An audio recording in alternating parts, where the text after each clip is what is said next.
우리 하나님을 표현할 때 약속의 하나님이라고 표현을 합니다. 하나님은 약속을 통해서 우리 주님의 뜻과 계획을 이루어 가십니다. 그래서 성경은 약속의 책이라고 해도 틀린 말이 아닙니다. 메시아를 보내주시겠다는 약속, 또 성령 하나님을 보내주시겠다는 약속, 다시는 물로 심판하지 않겠다는 약속, 여러 가지 약속들이, 수많은 약속들이 기록되어 있는 것이 성경입니다. 하나님께서 하나님의 백성들에게 하신 약속들 중 다 이루어졌는데 딱 한 가지만 이루어지지 않는 것이 있습니다. 그 남은 한 가지의 약속은 무엇입니까? 예수 그리스도께서 다시 오시겠다는 재림의 약속을 빼고는 다 이루셨습니다. 그리스도인은 예외 없이 이 예수 그리스도의 재림의 약속을 바라보며 살아가고 있고, 그리고 오늘 하루가 의미가 있는 것은 그 재림의 약속이 이루어지고 있는 현장 가운데 있기 때문에 지금 이 시간이, 이 장소가, 오늘이 의미가 있는 것이죠. 오늘 말씀은 이 재림의 약속을 바라보며 살아가는 그리스도인은 어떻게 살아가야 하는가, 어떤 것이 바른 삶의 자세와 태도인가에 대해서 나누고자 합니다. 이 말씀을 살펴보면서 우리 주님께서 기뻐하시는 모습으로 재림을 기다리고 우리 예수님을 맞이할 줄 아는 그런 복된 시간이 되기를 주님의 이름으로 축복합니다. 데살로니가의 핵심 주제는 말씀드린 것처럼 재림입니다. 많은 이들이 예수님께서 다시 오신다는 말씀을 두고 여러 가지 생각을 하게 되었습니다. 사도 바울은 재림의 시기와 재림을 올바르게 준비하는 삶에 대하여 여러 가지 가르침을 주고 있는데, 그 시기에 관한 내용을 먼저 기록합니다. 우리 2절과 3절 말씀을 다시 한번 함께 읽어보겠습니다. 시작. 주의 날이 밤에 도둑같이 이룰 줄을 너희 자신이 자세히 알기 때문이라. 그들이 평안하다 안전하다 할 그때에 임신한 여자에게 해산의 고통이 이름과 같이 멸망이 갑자기 그들에게 이르리니 결코 피하지 못하리라. 예수님께서 다시 오실 그 시기에 대해서 뭐라고 말씀하십니까? 도둑같이 임할 것이며 해산의 고통이 이름과 같이 갑자기 이르겠다고 하십니다. 그러니까 언제 어느 때 어떻게 임할지를 모른다는 것이 그 본질적인 의미입니다. 이단은 이때로 이 재림의 날을 우리가 알고 있다는 것을 이렇게 말씀하면서 미혹할 때가 있는데, 신자들을 재림의 시기는 분명하게 하나님 아버지 외에는 누구도 알 수 없다고 분명히 기록하고 있고, 그 때가 언제인지는 모르지만 언제 어떻게 임할지를 모르는 것이 성경의 가르침입니다. 다만 마지막 때에 징조가 있다는 것이 성경의 가르침이죠. 우리 복음서를 보면 우리 예수님께서는 마지막 때의 징조에 대해서 기록하셨는데, 우리 누가복음 21장 29절에서부터 31절까지 말씀을 함께 또 읽어보겠습니다. 시작. 이에 비유로 이르시되 무화과 나무와 모든 나무를 보라. 싹이 나면 너희가 보고 여름이 가까운 줄을 자연히 아나니 이와 같이 너희가 이런 일이 일어나는 것을 보거든 하나님의 나라가 가까이 온 줄을 알라. 아멘. 예수님께서는 나무를 보고 그 열매와 꽃을 보면 그 때를 알듯이, 지금 이 꽃이 피어나는 걸 보니까 지금 이 시기구나 알듯이 마지막 때에는 그 징조가 있다는 것이죠. 그 징조에 대해서 말씀하시기를 예수님의 이름으로 와서 미혹이 있을 것이고 민족이 민족을 대적하고 나라가 나라를 대적할 것이고 지진과 기근과 전염병이 있을 것이다. 이런 것이 있으면 어느 때인지는 알 수 없으나 마지막 때가 가까워오고 있구나, 이것을 알라고 말씀하셨습니다. 그런데 데살로니가 교인들 중에는 주님의 재림이 날짜적으로 정말 얼마 남지 않았다는 생각을 가지고 잘못된 삶을 살아가는 자들이 있었습니다. 일상생활에 등한시하는 사람이 생겨나기 시작하는 것이죠. 아니 어차피 곧 오시면 다 끝날 텐데 열심히 살 필요가 있나? 지금 내가 하는 어떤 이 생업, 어떤 일들이 의미가 있나? 이런 생각을 가지면서 일상생활에 등한시하고 게으르거나 또는 방탕한 삶을 살아간 자들이 있었던 것입니다. 이렇게 잘못된 삶의 자세와 태도로 재림을 맞이하려고 하는 이들에게 사도 바울은 바른 가르침을 주고 있습니다. 우리 5절과 6절 말씀 다시 한번 읽어보겠습니다. 시작. 너희는 다 빛의 아들이요 낮의 아들이라. 우리가 밤이나 어둠에 속하지 아니하나니 그러므로 우리는 다른 이들과 같이 자지 말고 오직 깨어 정신을 차릴지라. 아멘. 사도 바울은 마지막 때에 너희들과 같이 사는 것이 아니라 깨어 있으라고 명령을 하고 있는데 어둠에 속하지 말거나 밤에 속하지 말라고 이렇게 명령을 합니다. 이 성경에서 밤이나 어둠은 죄의 지배를 받는 상태를 말합니다. 다시 말해서 세상에 속해 있는 상태, 세상의 가치관에 또 문화에 동화되어 있는 그런 상태를 말하는 거죠.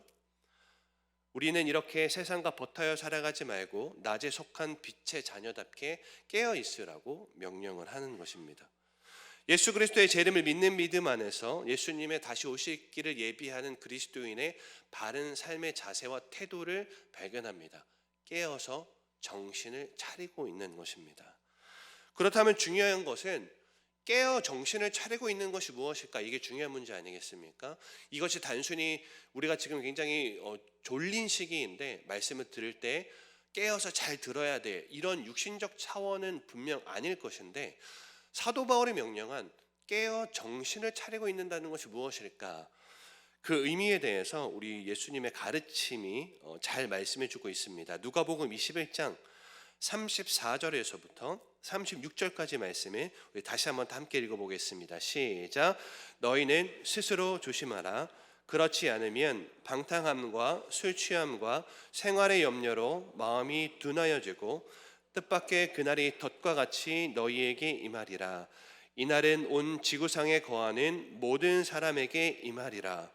이러므로 너희는 장차 올 이 모든 일을 능히 피하고 인자 앞에 서도록 항상 기도하며 깨어 있으라 하시니라. 아멘. 예수님께서는 깨어 있으라고 명령하시는데 무엇을 하면서 깨어 있으라고 하십니까? 기도하면서 깨어 있으라고 하십니다. 사도 바울이 말했던 깨어 정신을 차릴지라, 그렇다면 깨어 정신을 차리고 있는 것이 무엇이냐라고 했을 때 예수님께서는 기도하면서 있는 것이 깨어 정신을 차리는 것이라는 귀한 메시지를 주는 것입니다. 이 말은 다시 말해서 우리가 기도하지 않으면 영적으로 잠들 수밖에 없다는 것을 의미하는 것이죠. 예수님께서 영적으로 자고 있는 삶이 어떤 삶인지에 대해서도 우리가 방금 읽은 말씀을 통해서 확인합니다. 혹시 34절 말씀 다시 한번 띄워주실 수 있을까요? 34절 말씀 보시면 기도하는 것이 깨어 있는 것인데 기도하지 않으면 어떻게 되어 있는 것이 어떻게 되는지가 이 34절 말씀과 긴밀하게 연결이 되어 있습니다. 방탕함과 술 취함과 생활의 염려로 마음이 둔하여진다는 말씀이 기록되어 있습니다. 이것이 영적으로 잠든 것이고 밤에 속한 것이고 어둠에 속한 상태입니다. 방탕함은 무엇입니까? 방탕함은 꼭 저 홍대 거리에서 술 마시고 밤새 놀고 이러한 것이 방탕함을 말하지 않습니다. 성경에서 방탕함은 비전이 없는 상태를 말하는 거죠. 사명의 자리를 떠나 있는 상태를 말하는 겁니다. 내가 사명의 자리에 있지 아니하고 하나님의 기쁘신 비전을 품고 살아가지 아니하고 하나님의 기쁘신 뜻을 인식하지 못하는 상태로 살아간다면 그것이 곧 방탕입니다. 올바른 방향이 없는 상태이기 때문에 그렇습니다. 다른 말로는 게으름이라고도 일컬을 수 있겠습니다. 그리고 방탕함에 연이어 기록된 술 취함은 꼭 알코올을 먹고 취하는 상태만을 의미하지 않습니다. 이 본질적인 의미는 에베소서 5장 18절을 보면 아주 자세히 알 수 있는데, 술 취하지 말라, 이는 방탕한 것이니 오직 성령으로 충만함을 받으라 하고 기록합니다. 술 취하지 말라는 명령 다음에 성령으로 충만하라고 명령하고 있는데 이것이 정확히 반대되는 것이기 때문에 그렇습니다. 성령으로 충만하면 거룩한 삶을 살아갈 수밖에 없다는 사실을 생각해 보면 술 취하지 말라는 건 단순히 그냥 알코올을 먹고 이런 수준이 아니고 거룩함에서 벗어난 삶, 성령 충만함과 전혀 반대되는 삶, 곧 세상에 취한 상태를 말하는 거죠. 내가 세속적 가치관에 세상 사람들과 다를 바 없이 세상의 문화에 빠져 있다면, 그 가치관에 빠져 있다면, 그 가치관대로 살고 있다면 그것이 바로 본질적으로 술 취한 것과 다름없다는 겁니다. 그리고 기도하지 아니하면 생활의 염려로 가득합니다. 왜냐하면 기도하지 않으면 나의 관심이 하나님의 관심과 점점 멀어지기 때문에 먹고 사는 문제에 얽매이게 됨으로 말미암아 기도하지 않으면 내 생각과 내 관심과 먹고 사는 문제 등이 내 안에 가득하여서 어떡하지 염려로 가득하게 되는 것입니다. 그러니까 기도하지 않으면 방탕하여 세상에 취하고 생활의 염려로 가득하게 되어서 영적으로 둔하여집니다. 그리고 영적으로 둔하여지면 사람은 기본적으로 교만하고 자만하게 됩니다. 이 자만과 교만은 물질이 많으니까 교만하고 물질이 없으면 겸손하고 그 기준이 아니고 기도하지 않으면 자만하고 교만하고 기도하면 겸손하게 되는 것이 영적인 원리입니다. 지금까지 설명드린 방탕함, 술 취함, 생활의 염려, 영적인 둔함, 자만과 교만은 긴밀하게 연결되어 있는 악순환의 고리들입니다. 여러분, 기도하지 않는 삶이 이렇게 무서운 것이죠. 기도하지 않으면 마지막 때가 가까우고 있구나, 예수님께서 다시 오시는구나, 내가 그래서 이렇게 살아야겠구나 라는 거룩한 인식 없이 세상 사람들과 다를 바 없는 영적으로 잠들어 있는 상태, 죽어 있는 상태, 어둠의 권세에 묶임받은 상태로 살아가게 된다는 것입니다. 성도 여러분, 묻겠습니다. 항상 기도하며 영적으로 깨어 있으십니까? 밤에 속하여 영적으로 잠들어 있지 않으십니까? 지금 내 안에 계속해서 염려가 찾아오고 있지 않으십니까? 염려가 계속해서 찾아온다면 그 본질적인 진단 중 하나는 기도하지 않기 때문입니다. 내가 기도하지 않으므로 비전이 없고 사명의 자리를 자꾸 떠나가며 생활의 염려 가득하고 교만하고 자만하고 영적으로 둔하여진 상태는 아닌지를 깊이 살펴야 하는 것이죠. 우리가 철이 없다는 말을 하곤 합니다. 왜 이렇게 철이 없니? 라는 말을 합니다. 이 철이 없다는 말의 철은 계절철로서 그 계절에 맞지 않는 행동을 한다는 것이죠. 그 나이와 때에 맞지 않는 행동을 하면 참 철이 없다는 말을 그래서 하는 것 아니겠습니까? 기도하지 않고 예수님께서 다시 오실 날을 소망하지 않으면 그건 철없는 신앙인 것이죠. 현재의 삶에만 치중하고 먹고 사는 문제에 여전히 얽매여 살고 있다면 그것도 역시 철없는 신앙입니다. 마지막 때이면 마지막 때에 맞는 삶이 있습니다. 그때가 언제인지는 알 수 없으나 확실한 건 지금이 마지막 때라는 겁니다.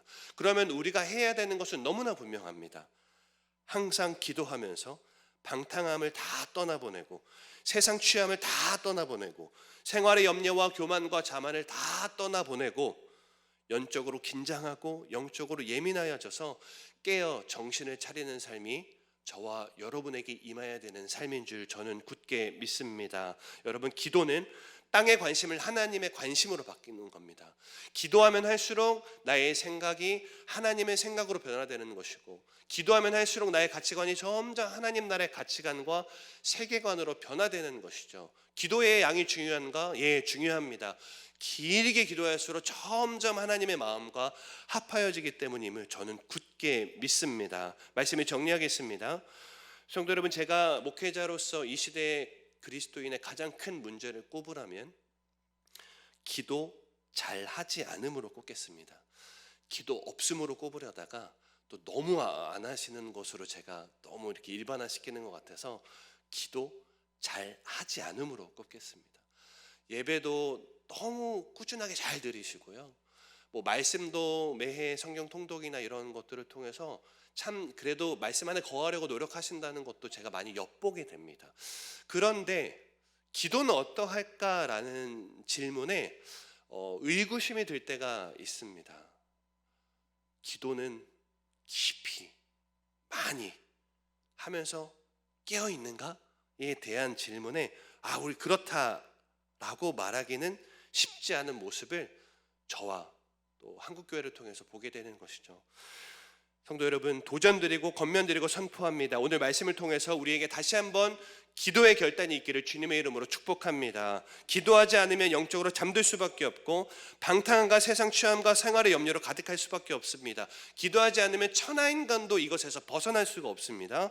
교만하고 자만해질 수밖에 없다는 사실을 깨닫고 항상 기도하면서 내 삶의 모든 순간을 기도로 채우면서 영적으로 깨어 정신 차리고 있는 저와 여러분의 복된 삶이 되기를 주님의 이름으로 간절히 축원드리겠습니다.